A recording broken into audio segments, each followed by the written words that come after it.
How good and how pleasant it is for brethren to dwell together in unity. Pastor Vincent Vicencio po ito, and we are so glad and happy that we are together again. An opportunity for us to worship and to give our praise to God, our offering. At ngayon po ay naririto tayo to listen and to learn from the preaching of the Word of God. At ngayon pong oras na ito, and gusto lang sabihin sa lahat sa atin na even though we have this kind of situation right now, ay hindi ho pwedeng hadlangan. We praise God for this platform wherein tayo po ay nagkakaroon ng opportunity that we can continue to worship and praise God sa magitan po ng gantong social media. But anyway, ngayon pong oras na ito, I'll be sharing to you a message entitled, Pathway to Abundance. Yes, Pathway to Abundance. Now, sino ba sa atin mga kapatid ang ayaw ng abundant life? Nobody and no one in this world ay hindi nag-desire na magkaroon ng isang masaganang pamumuhay. We all desire, we want to attain a life of abundance. As a matter of fact, kung titingnan ho natin ang Bible, from the Old to the New Testament, hindi lamang tayo bilang mga tao ang nagnanasa to have an abundant life. Maging ating Panginoon, it was written in the book of Jeremiah, he was writing and through the prophet Jeremiah, sinasabi niya sa bayang Israel ang plano ng ating Panginoon in Jeremiah 29 in verse 11. Ang sinasabi niya, ang aking plano sa inyo is to have a prosperous and abundant and successful life. In the same token, Jesus Christ Himself spoke the words in John chapter 10 in verse 10. Okay? Na anong sabi ng ating Panginoon through Apostle John? Ang sabi niya, the thief cometh not, but to steal and to kill and to destroy.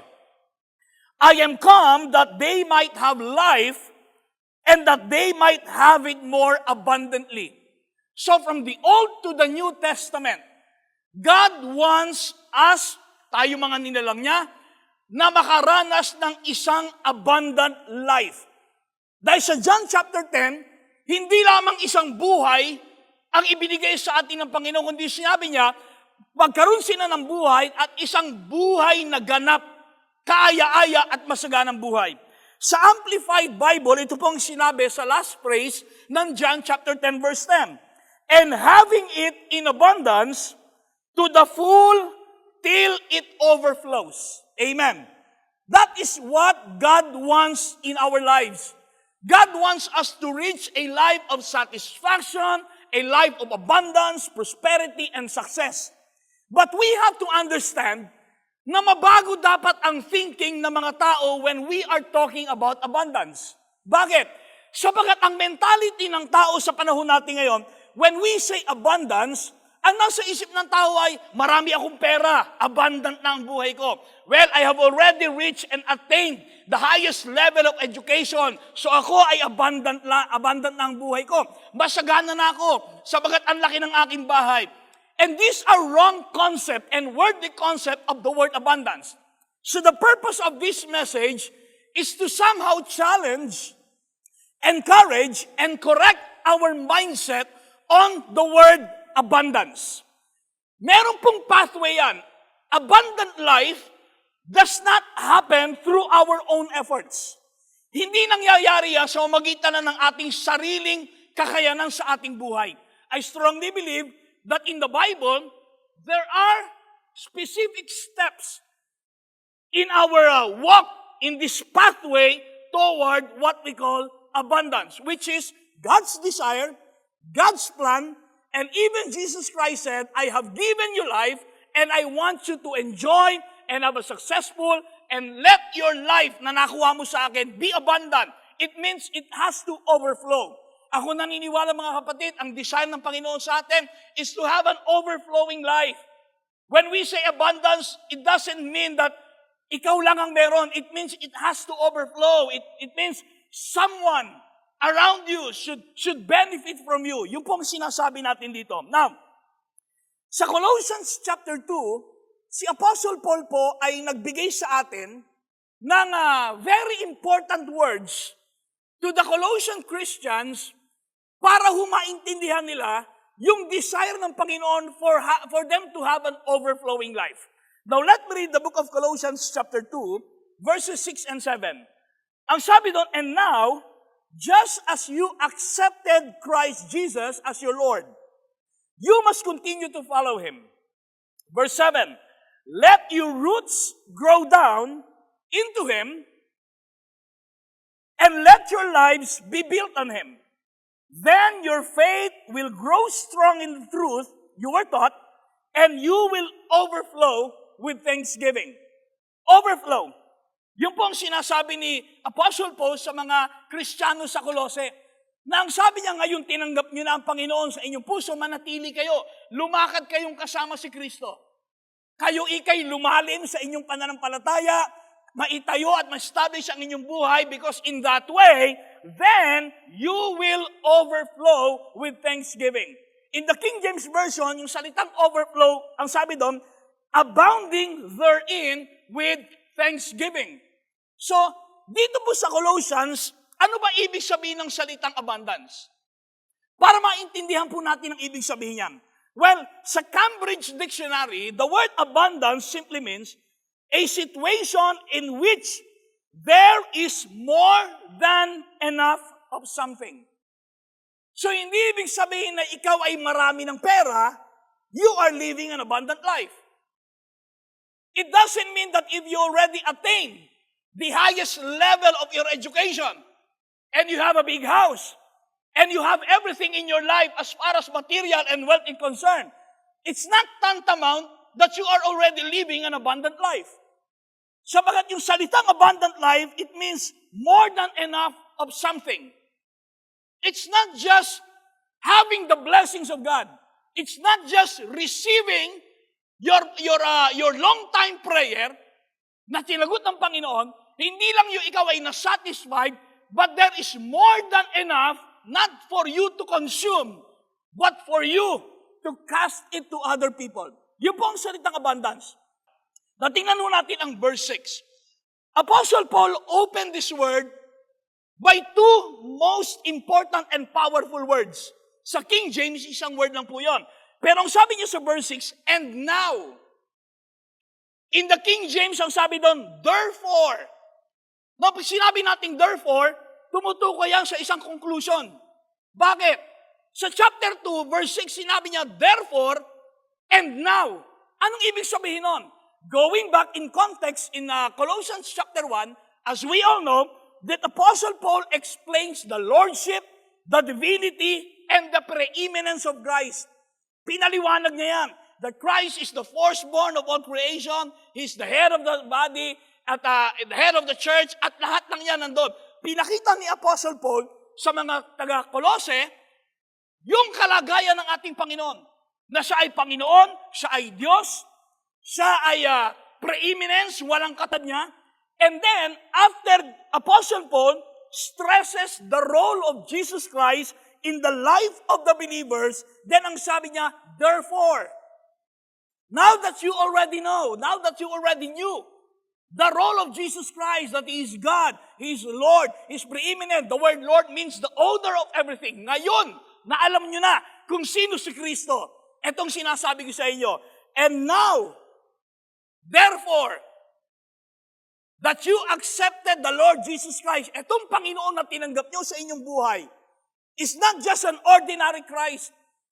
Hindi siya isang Kristong sikat lang, kundi isa siyang may-ari ng mundo, lumalang ng lahat ng bagay, preeminent, and He is part of the Godhead. He is the Son of God.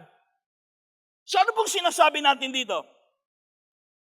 Yung salita pong in Him, if you are going to study the book of Colossians, it was mentioned 19 times in this book.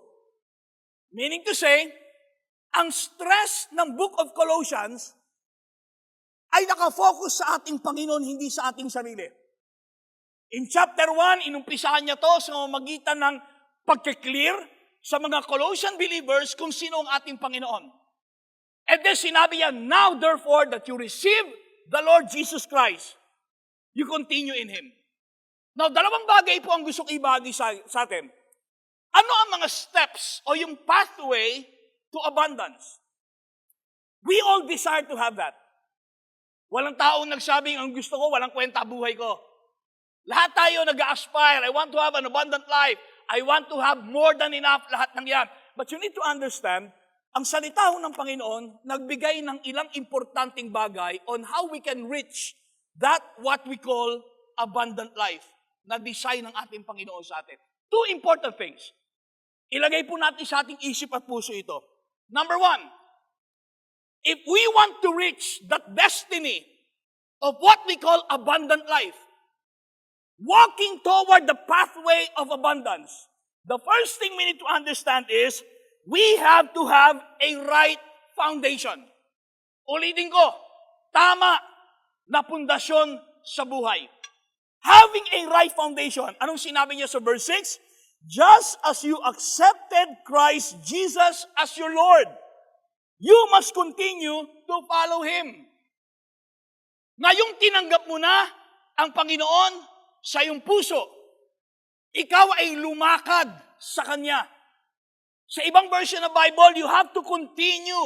You have to remain in Him. So ano pong sinasabi rito? Ang pinapaliwanag dito ni Apostle Paul, na dapat ang isang tao para maintindihan niya ang tamang konsepto ng salitang abundance, dapat siya ay nasa tamang pundasyon. Kinakailangan ang kanyang buhay is connected to the right source. It's not only to connect, but to continue. It's not just to receive, but to remain. Are you getting the point? Hindi lang basta ikaw ay tumanggap, kundi dapat ikaw ay manatili, dapat ikaw ay magpatuloy. You walk in Him. Makikita niyo po rito yung salitang in Him. Kung babasahin pa natin ang verse 7, sinabi yung salitang build up on Him. Anong ibig sabihin ng mga kapatid? It simply means na ang isang tao, hindi lang basta kung ano ang iyong pinaniniwalaan. But the question is, sino ang iyong pinaniniwalaan? It's not what you believe, but who you believe matters. Sabagat pwede kang maniwala sa sarili mo. Pwede kang maniwala sa kakayanan mo. Pwede kang manampalataya sa kayamanan mo. Pwede kang manampalataya sa edukasyon mo. Pwede kang maniwala sa ibang tao. But Apostle Paul clearly stressed na ang tao, ang tanging paraan upang magkaroon ng tinatawag na life of abundance, there should be connection. There should be receiving. There should be acceptance to the source of abundance, and that is no other than the Lord Jesus Christ. Amen? Tanging Panginoong Kristo lamang. Apart from the Lord Jesus Christ, iba ang meaning ng abundance sa iyo. No wonder those people who don't believe in the Lord Jesus Christ, for them abundance is just having a lot of material wealth. Na-reach ko na ang level na ito. Ang taas na ng aking mga title. Ang dami na ng aking accomplishment. And now I'm living a life of abundance. It's simply because you can have faith sa sarili mo. You can have faith on your education. You can have faith on your material wealth. Pero dito, nilinaw ni Paul. Anong sabi niya? Now that you accepted the Lord Jesus Christ, now continue or remain or walk in Him. In Him. Sinasabi rito ang tamang pundasyon. Sabagat pag ang buhay ng tao nakaangkla sa ating Panginoon, magiging tama ang mentality natin sa salitang abundance. Abundance has nothing to do with really what you have in your life. At mamaya ipapaliwanag ko pa ho yan. Now, ito pong salitang connect or continue, receive and remain. Yung sinabi sa verse 6. Ang sabi doon, now that you receive the Lord Jesus Christ, that you accepted, you walk in Him. Ito pong dalawang word na ito is inseparable. Hindi mo ito pwedeng paghiwalayin, mga kapatid. Bakit?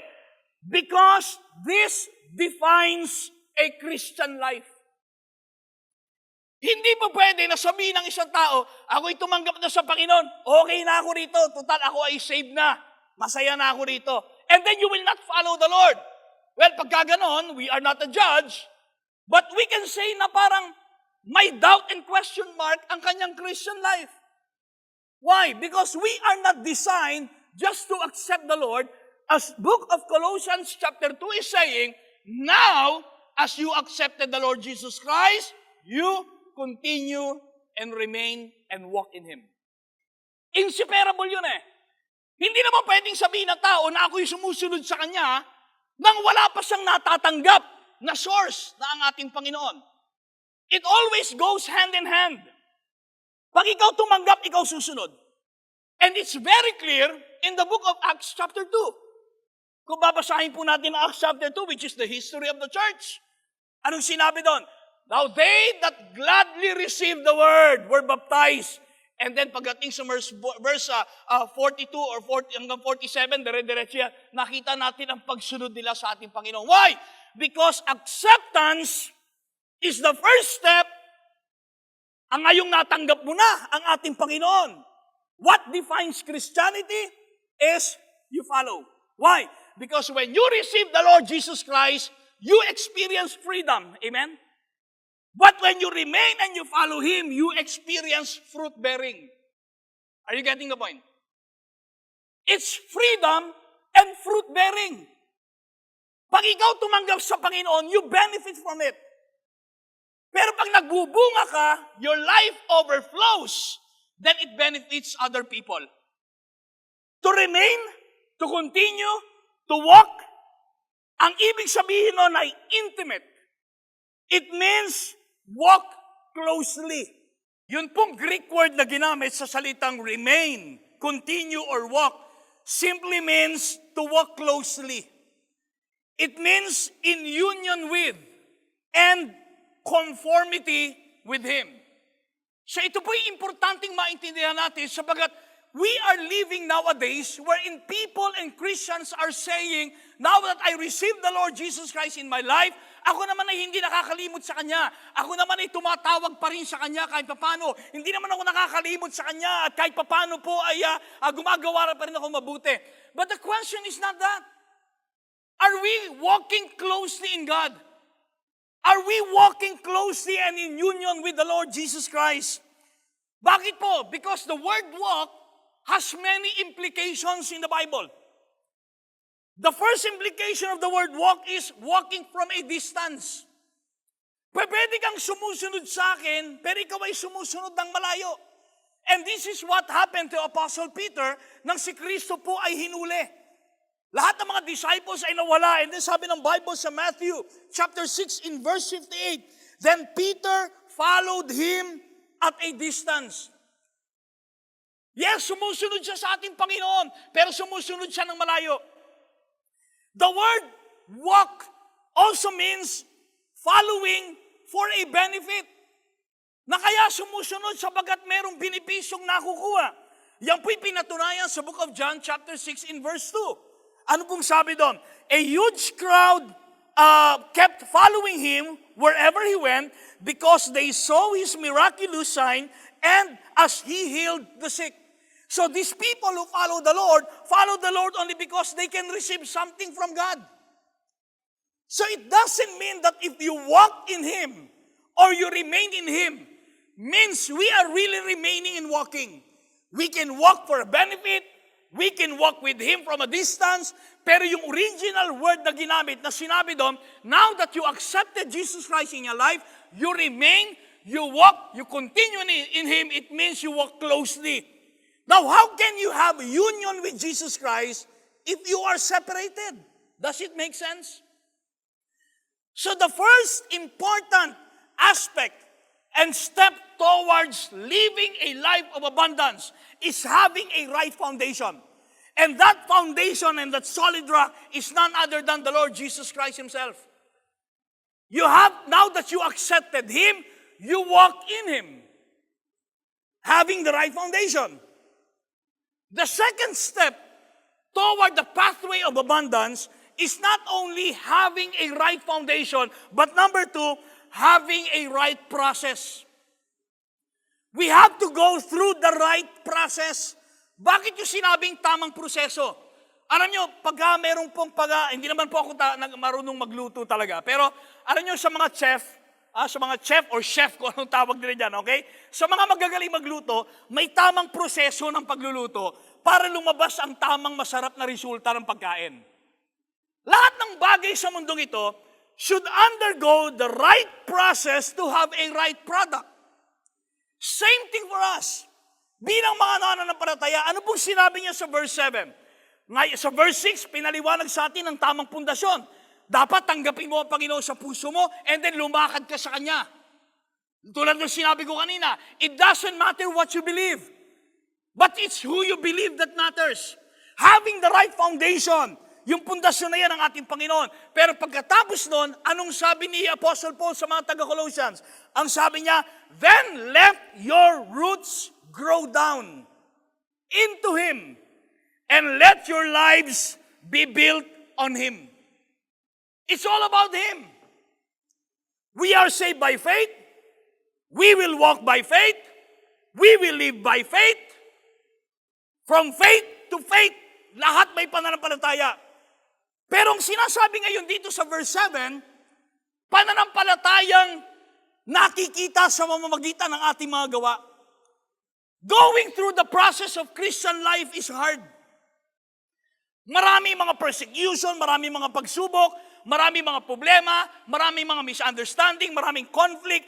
Pero lahat ng bagay na ito ay tamang proseso ng ating Panginoon for us to reach what we call the life of abundance.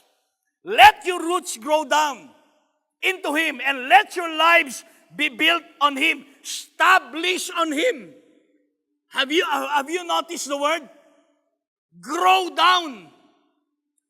Normally, pag sinasabi natin, pag narinig natin salitang grow, ang alam nating pataas. Pero dito, grow down in Him.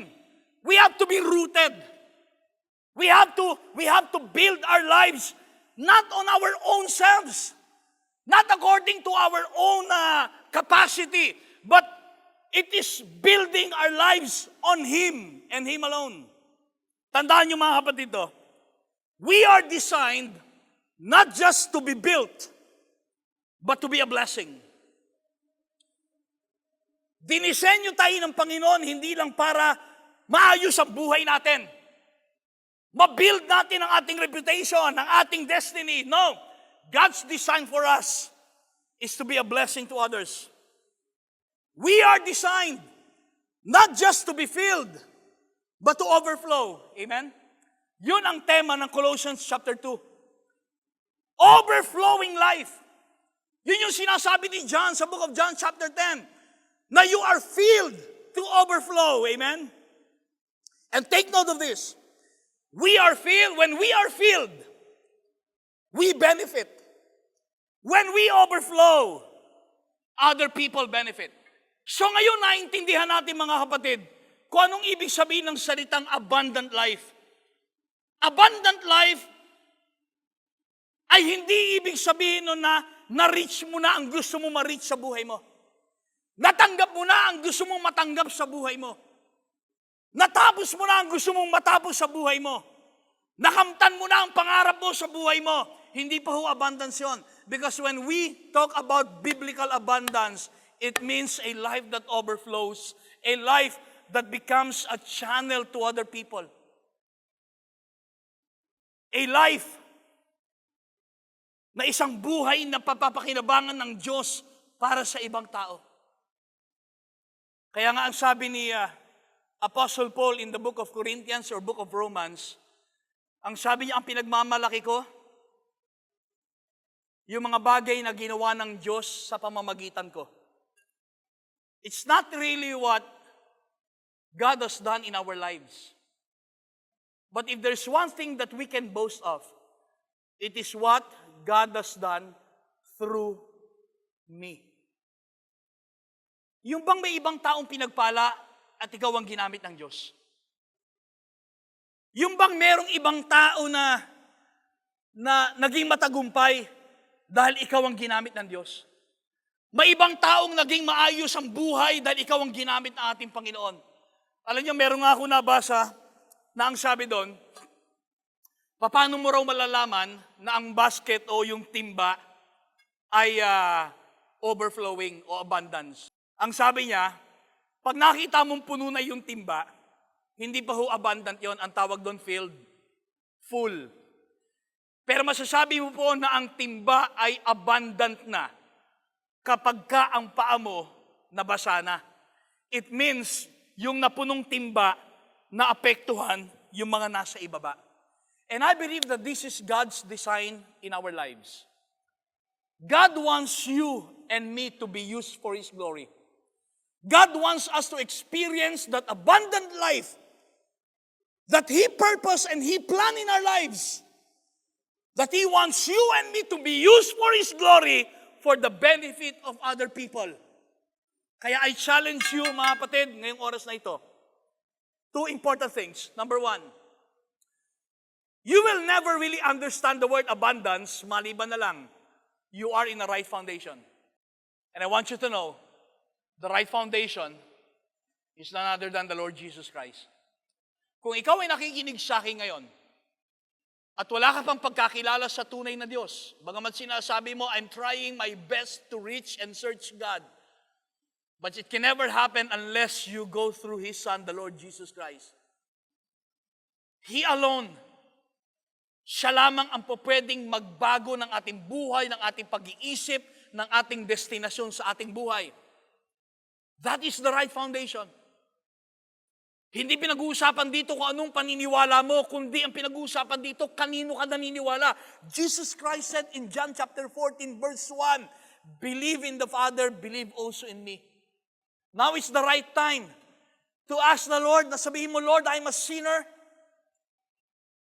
and I want to repent of my sins, and I want to accept you. Yung sinasabi sa Colossians chapter 2. The Bible is very clear about receiving and accepting when it comes to salvation. Hindi ka pwedeng maligtas, basta lang ligtas ka na. You have to repent and believe and receive the Lord Jesus Christ. Yun ang stress ni Apostle Paul sa Colossians chapter 2. Now that you accepted the Lord Jesus Christ in your life, I dare you and I challenge you now, kayo mga nakikinig sa akin, now is the time of your salvation. Now is the time for you to have a relationship with God. Because that is the first step towards living a life of abundance. Sa lahat ng mga mananampalataya, you are saying right now and telling me and telling everyone that you are now a born-again believer. I challenge you to remain and to continue and walk in Him. To be united in the Lord Jesus Christ through His Spirit. You walk in Him, which means you walk closely in the Lord. And I also challenge you, never give up in the midst of your process. Tandaan niyo ang sinabi ng aklat ng Philippians chapter 1 and verse 6. Siya na nagsimula ng mabuting bagay sa iyo ay lulubusin to at tatapusin to hanggang sa kanyang pagparito. Ang design ng ating Panginoon, tapusin niya ang inumpisahan niya sa iyo at inumpisahan niya sa akin. But of course, we have to go through the process for us to get the promise. I challenge every one of us na hanggat nabubuhay tayo sa mundong ito, let us not just pray for God's blessings in our lives. Let us not just pray for our lives to be filled with holiness. Let us not just pray that we will experience God's power in our lives, but let us pray beyond that. And what is the prayer? Lord, make me a channel of blessing. Bless me so I can be a blessing to others. Lord, idaloy mo ang pagpapala mo sa akin so my life will overflow and be abundant for others to be influenced. Tayo po ay manalangin. Dakilang Diyos, aming Ama, kung meron sa aming nanonood ngayon at nagsasabi na siya po ay nagbubukas sa kanyang puso, nananampalataya, tumatanggap sa iyo at nagsisisi sa kanyang pagkakasala, ikaw ang nakakabatid ng kanyang puso at isipan, Panginoon Diyos. At ako'y naniniwala, Lord, kung taos sa kanyang puso na ikaw ay kanyang hinahanap, at taos sa kanyang puso, Lord, na siya'y mananalangin sa iyo, na may pagpapakumbaba, na may pagsisisi at tamang pananampalataya, alam ko, Lord, na ang kaligtasan mo ay bukas para sa kanya. Lord, kung meron pong mga anak mo ngayon, walking from a distance, o meron kang anak mo, Lord, na walking only for the sake of the benefit, Lord, change his mindset right now.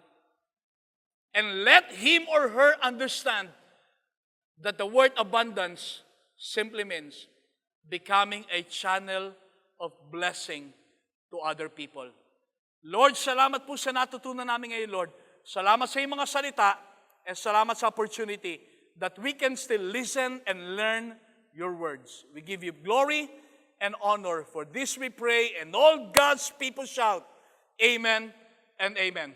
God bless us all.